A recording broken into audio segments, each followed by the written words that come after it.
D'après Carl Jung, il y a une dernière étape du développement psychologique que presque personne n'atteint. Pourquoi? Parce qu'elle ressemble à une perte, à une sorte de mort intérieure. Cette étape, c'est le détachement émotionnel. Pas celui qu'on se force à avoir pour se protéger, non. Celui qui s'installe tout seul, en silence, quand quelque chose de fondamental s'est enfin mis en place à l'intérieur. Alors, qu'est-ce que ça veut dire exactement? On a peut-être tous déjà vécu ce moment un peu étrange, où quelqu'un essaye de nous piquer, de nous provoquer, et on se rend compte que, à l'intérieur, il ne se passe rien. Absolument rien. Pas de colère, pas de tristesse, juste un calme plat. Eh bien, ce silence, ce n'est peut-être pas de l'indifférence, c'est peut-être le signe d'une transformation très, très profonde. On va commencer par explorer cette expérience. Ce fameux silence intérieur face à une attaque. Ça peut être vraiment déstabilisant. Pas seulement pour la personne en face, mais aussi pour soi-même. La clé, c'est vraiment cette absence de charge émotionnelle. Ce n'est pas une indifférence forcée ou une colère qu'on ravale, c'est comme si le fil qui reliait l'attaque à la réaction avait tout simplement été coupé. Et ce silence y dérange, parce qu'il montre qu'on ne joue plus dans la même cour émotionnelle que les autres. Forcément, de l'extérieur, la plupart des gens vont interpréter ça comme de la froideur. Ils vont dire que la personne est devenue distante, insensible. Mais ce qui leur échappe, c'est que ce retrait n'est pas un mur qu'on a bâti pour se défendre. Non, c'est l'aboutissement d'un processus beaucoup plus profond. Et voilà le point essentiel. La véritable maturation, ce n'est pas de ressentir plus, mais de mieux intégrer. Et pour ça, il faut un peu de distance, un peu de silence. Ça demande de faire le deuil de ce vieux besoin d'être compris par tout le monde. Il ne s'agit pas de fuir ses émotions, mais de cesser d'être émotionnellement disponible pour des choses qui ne font plus partie de sa structure profonde. Bon, alors comment est-ce qu'on en arrive là? Pour atteindre ce calme, il y a une étape qui fait souvent très peur. C'est la mort symbolique d'une partie de soi. Pendant des années, l'identité de quelqu'un a pu reposer sur le fait d'être l'empathique, la bonne oreille, celui ou celle qui est toujours là pour les autres. Ce qui meurt ici, ce n'est pas la capacité à ressentir. C'est le besoin d'être utile, d'être compris, d'être nécessaire pour avoir l'impression d'exister. Et là, une question terrifiante peut surgir. Qui suis-je si je n'ai plus besoin de l'approbation des autres? Jung appelait ça la mort du soi adaptatif. On réalise soudain qu'une énorme partie de notre personnalité n'était qu'une construction, une réponse pour survivre, une réponse à la peur de l'abandon, à l'incompréhension, au silence des autres. Quand ces réactions automatiques s'arrêtent, il ne reste que l'essentiel. Au début, cet essentiel peut faire un peu peur, ça peut ressembler à du vide, mais il faut faire une distinction hyper importante. Dans la dépression, l'âme veut ressentir, mais elle n'y arrive pas. Ici, dans ce processus d'individuation, c'est différent. L'âme n'a tout simplement plus besoin de ressentir les choses avec cette intensité dramatique qui, avant, donnait un sens à tout. En fait, c'est un retrait d'investissement.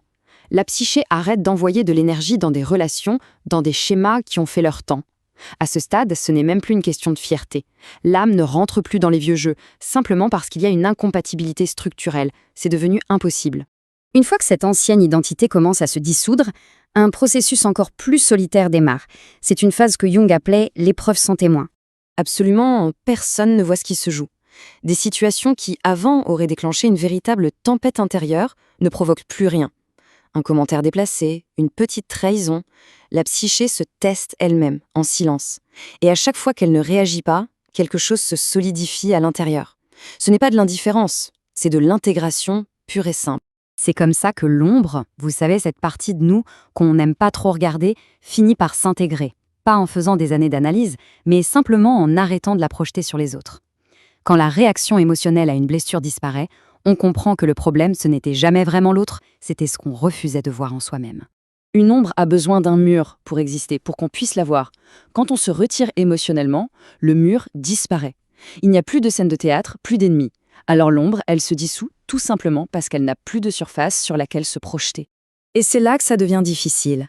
Accepter que les vieilles blessures n'ont plus de pouvoir, ça veut dire accepter qu'il n'y a plus de coupables dehors, plus d'ennemis. C'est renoncer au statut de victime. Et ce récit, pour beaucoup de gens, c'est ce qui a structuré toute leur vie.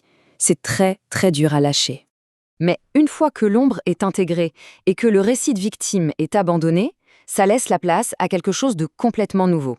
C'est la naissance d'une identité rare, une identité à la fois silencieuse et incroyablement solide. La personne ne se reconnaît plus dans les histoires qu'elle se racontait sur elle-même. Les étiquettes, ça ne veut plus rien dire. La nouvelle identité n'est pas une histoire, elle est structurelle. C'est-à-dire que sa façon d'être même a changé. On n'agit plus en réaction à une émotion, on agit à partir d'un alignement intérieur, profond et calme. On devient alors en quelque sorte inaccessible, pas par choix, mais par nature. Les vieux déclencheurs ne marchent plus. Ceux qui essaient d'utiliser les anciennes clés pour ouvrir la porte ne trouvent qu'un mur de silence. Et ce silence, ce n'est pas une punition, c'est juste une incompatibilité. Et attention, le point crucial, c'est que ça ne transforme pas la personne en ermite. Ça crée quelqu'un qui est inabsorbable par le monde. On ressent toujours, on comprend toujours, mais on ne se perd plus dans le drame des autres. On arrête de porter des valises qui ne sont pas les nôtres. C'est pour ça que de l'extérieur, ça peut sembler froid, mais en réalité, c'est juste concentré. Toute cette énergie qui avant partait dans tous les sens pour réagir, pour se défendre, eh bien maintenant, elle est là. Elle maintient une présence stable, solide, presque inébranlable.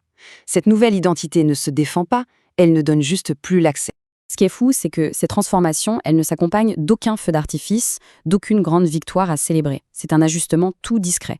On s'en rend compte quand une situation qui, avant, nous aurait coûté des jours d'énergie, est traversée sans même qu'on y pense. On n'est pas devenu plus fort, c'est juste que ce qui était opaque et douloureux est devenu clair. Et on termine avec cette question. Comment mettre des mots sur une distance intérieure que le langage lui-même a du mal à saisir? C'est peut-être ça le signe que la transformation est réelle. Elle est au-delà des histoires qu'on peut raconter. Certains chemins ne se racontent pas. Ils se reconnaissent chez ceux qui les ont aussi parcourus.